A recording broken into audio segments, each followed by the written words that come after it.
Hi hello ನಮಸ್ಕಾರ, welcome back to my YouTube channel ಅಂತ ಹೇಳ್ತಾ, ಇನ್ನೂ ಯಾರು ನಮ್ಮ ಚಾನಲ್ ಸಬ್ಸ್ಕ್ರೈಬ್ ಆಗಿಲ್ಲ ಸಬ್ಸ್ಕ್ರೈಬ್ ಮಾಡಿ ವಿಡಿಯೋ ನೋಡಿ ಅಂತ ಹೇಳ್ತೀನಿ. ಈ ಒಂದು ಪಂದ್ಯ 11ನೇ ಪಂದ್ಯವಾಗಿರುತ್ತೆ. ಎರಡೂ ತಂಡದ ಪ್ಲೇಯಿಂಗ್ 11 ಬಗ್ಗೆ ಚರ್ಚೆ ಮಾಡೋಣ. ಏನಪ್ಪ ಅಂತಂದರೆ RCB ಅವರು ಆಡ್ತಕ್ಕಂಥ ಮೂರು ಪಂದ್ಯದಲ್ಲಿ ಗೆದ್ಕೊಂಡು ಬರ್ತಾಯಿದ್ದಾರೆ. DC ಅವರು 3 ಪಂದ್ಯದಲ್ಲಿ ಎರಡನ್ನು ಸೋತು ಒಂದನ್ನು ಗೆಲುವು ಪಡೆದುಕೊಂಡು ಬರ್ತಾಯಿದ್ರೆ ಇವತ್ತಿನ ಪಂದ್ಯ ಭಾಳ ಕ್ರೂಷಿಯಲ್ ಆಗಿರುತ್ತೆ. ಯಾಕಪ್ಪ ಅಂದರೆ ಡೆಲ್ಲಿ ತಂಡ ಗೆಲ್ಲಲೇಬೇಕಾದ ಪರಿಸ್ಥಿತಿ ಇರುತ್ತೆ. ಅದಕ್ಕೆ ಇದು 7:30ಕ್ಕೆ ಸ್ಟಾರ್ಟ್ ಆಗುತ್ತೆ. ಇವಾಗ 3:15 ಒಂದು ಸ್ಟಾರ್ಟ್ ಆಗಿದೆ. ಇದು 7:15 ನೈಟ್ ಸ್ಟಾರ್ಟ್ ಆಗುತ್ತೆ. ಸೇಮ್ ಅದೇ ಒಂದು DY ಪಾಟೀಲ್ ಸ್ಟೇಡಿಯಮ್ಮಲ್ಲಿ ನವಿ ಮುಂಬೈಯಲ್ಲಿ ಸ್ಟಾರ್ಟ್ ಆಗುತ್ತೆ. ಇದು ಇಲ್ಲಿನ ಕೊನೆಯ ಪಂದ್ಯ ಆಗಿರುತ್ತೆ ಅಂತ ಅಂದ್ಕೊಂಡಿದ್ವಿ. ಯಾವ ಥರ ಇರುತ್ತೆ ಗೊತ್ತಿರಲ್ಲ. ಇಂಪಾರ್ಟೆಂಟ್ ಇರುತ್ತೆ ಇವತ್ತಿನ ಮ್ಯಾಚು.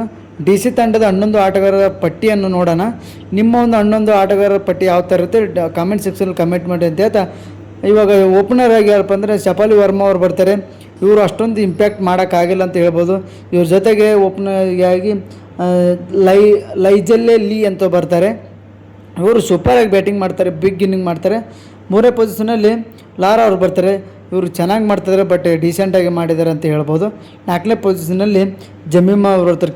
ಕ್ಯಾಪ್ಟನ್ಸಿ ಗುಡ್, ಬ್ಯಾಟಿಂಗಿಂದ ರನ್ ಬರ್ತಾಯಿಲ್ಲ ಅಂತ ಹೇಳ್ಬೋದು. 5ನೇ ಒಂದು ಪೊಸಿಷನ್ನಲ್ಲಿ ಕಪ್ಪ ಅವರು ಬರ್ತಾರೆ. ಇವರು ಆಡಿರ್ತಕ್ಕಂಥ ಯಾವುದೂ ಪಂದ್ಯ ಆಡಿಲ್ಲ, ಈ ಪಂದ್ಯದಲ್ಲಿ ಕಮ್ಬ್ಯಾಕ್ ಮಾಡ್ಬೋದು ಅಂತ ಹೇಳ್ಬೋದು. 6ನೇ ಪೊಸಿಷನಲ್ಲಿ ಹೆನ್ರಿ ಅಂತ ಬರ್ತಾರೆ. ಇವರು ಡಿಸೆಂಟಾಗಿ ಮಾಡಿದ್ದಾರೆ ಅಂತ ಹೇಳ್ಬೋದು. ಈ ಒಂದು ಪಂದ್ಯದಲ್ಲಿ ಯಾವ ಥರ ಇಂಪ್ಯಾಕ್ಟ್ ಮಾಡ್ತಾರೆ ನೋಡೋಣ. 7ನೇ ಪೊಸಿಷನಲ್ಲಿ ಸ್ನೇಹ ರಾಣಾ, ಇವರು ಚೆನ್ನಾಗಿ ಮಾಡಿದ್ದಾರೆ, ಡಿಸೆಂಟಾಗಿ ಮಾಡಿದ್ದಾರೆ ಅಂತ ಹೇಳ್ಬೋದು. ಈ ಒಂದು ಪಂದ್ಯದಲ್ಲಿ ಕಮ್ಬ್ಯಾಕ್ ನೋಡೋಣ ಇವರು ಯಾವ ಥರ ಮಾಡ್ತಾರೆ ಅಂತ. 8ನೇ ಪೊಸಿಷನಲ್ಲಿ ನಿಖಿ ಪ್ರಸಾದ್ ಅವರು, ಇವರು ಡಿಸೆಂಟಾಗಿ ಮಾಡ್ತಾಯಿದ್ದಾರೆ. ಇನ್ನೂ ಹೆಚ್ಚಿನ ಪ್ರಮಾಣದಲ್ಲಿ ಅವಕಾಶ ಸಿಗಬೇಕು ಇವರಿಗೆ. 9ನೇ ಪೊಸಿಷನಲ್ಲಿ ಮಿನ್ನು ಮನಿ ಅಂತ ಬರ್ತಾರೆ. ಇವರು ಡಿಸೆಂಟಾಗಿ ಮಾಡಿದ್ದಾರೆ ಅಂತ ಹೇಳ್ಬೋದು. 10ನೇ ಪೊಸಿಷನಲ್ಲಿ ಎನ್ ಶರ್ಮಾ ಅಂತ ಬರ್ತಾರೆ. ಇವರು ಅಷ್ಟೊಂದು ಹೇಳ್ಕೊಳ್ಳೋಂಥ ಪರ್ಫಾರ್ಮೆನ್ಸ್ ಬರ್ತಾಯಿಲ್ಲ ಅಂತ ಹೇಳ್ಬೋದು. 11ನೇ ಪೊಸಿಷನಲ್ಲಿ ಶ್ರೀ ಚರಣ್ ಇವರು ಬರ್ತಾರೆ. ಇವರು ಚೆನ್ನಾಗಿ ಮಾಡ್ತಾಯಿದ್ದಾರೆ ಡಿಸೆಂಟಾಗಿ ಅಂತ ಹೇಳ್ಬೋದು. ಈ ಒಂದು 11 ಆಟಗಾರರ ಪಟ್ಟಿ ಆಯಿತು. ಇವಾಗ RCB ನಮ್ಮ ಹೆಮ್ಮೆ RCB ಮಹಿಳಾ ತಂಡದ ಒಂದು 11 ಆಟಗಾರ್ತಿಯ ಪಟ್ಟಿಯನ್ನು ನೋಡೋಣ. ನಿಮ್ಮ ಒಂದು ಯಾವ ಥರ ಇರುತ್ತೆ ಕಮೆಂಟ್ ಸೆಕ್ಷನಲ್ಲಿ ಕಮೆಂಟ್ ಮಾಡಿ. ಫಸ್ಟ್ ಓಪನಿಂಗಾಗಿ ಗ್ರೇಸ್ ಹ್ಯಾರಿಸ್ ಅವರು ಬರ್ತಾರೆ. ಇವ್ರು ಯಾವ ಥರ ಇಂಪ್ಯಾಕ್ಟ್ ಮಾಡ್ತಾರೆ ಎಲ್ಲರಿಗೂ ಗೊತ್ತಿರೋ ವಿಷಯನೇ. ಇವರು ಬಿಗ್ ಇನ್ನಿಂಗ್ನಲ್ಲಿ ತುಂಬ ಎಫೆಕ್ಟಿವ್ ಆಗ್ತಾರೆ. 2nd ಪೊಸಿಷನಲ್ಲಿ ನಾಯಕಿ ಸ್ಮೃತಿ ಮಂದನ ಬರ್ತಾರೆ. ಇವರು ಬ್ಯಾಟಿಂಗಿಂದ ಯಾವುದೇ ಥರ ರನ್ ಬರ್ತಾಯಿಲ್ಲ. ಈ ಒಂದು ಪಂದ್ಯದಲ್ಲಿ ಬರಲೇಬೇಕಾದ ರನ್ ಇವ್ರದ್ದು. 3ನೇ ಪೊಸಿಷನಲ್ಲಿ ರಿಚಾ ಘೋಷ್, ಹಿಂದಿನ ಒಂದು ಪಂದ್ಯದಲ್ಲಿ ಇವರು ಕಾಂಟ್ರಿಬ್ಯೂಟು ಚೆನ್ನಾಗಿ ಮಾಡಿದ್ದಾರೆ. ಇವರು ಈ ಪಂದ್ಯದಲ್ಲಿ ಯಾವ ಥರ ಮಾಡ್ತಾರೆ ನೋಡೋಣ.